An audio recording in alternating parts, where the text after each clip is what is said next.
पानी से भरा बक्सा है, इसको मैंने उल्टा कर दिया है। अब जब ये बच्ची बोलेगी चल, तब ये पानी चलना शुरू हो जाएगा, और जब ये बोलेगी रुक जा, तब ये पानी रुक जाएगा। चल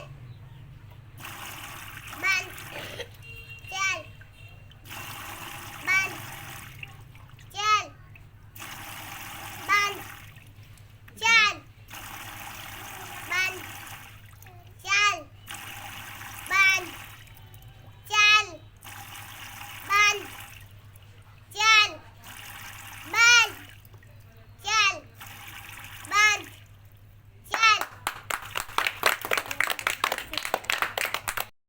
ये स्पेशली बच्चों का वेरी इंटरेस्टिंग खेल है।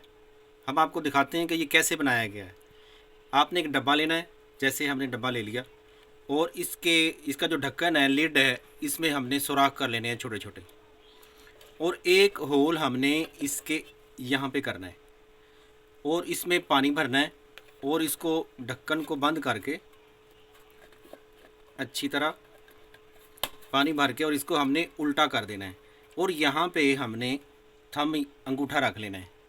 जब अंगूठे को आप हटाएंगे तो पानी चलना शुरू कर देगा, और जब आप इस होल के ऊपर अंगूठा रख लेंगे तो वो पानी बंद हो जाएगा। अब इसको बार बार करना है, हटाएंगे तो पानी चल पड़ेगा, और इसको बंद कर देंगे तो पानी रुक जाएगा।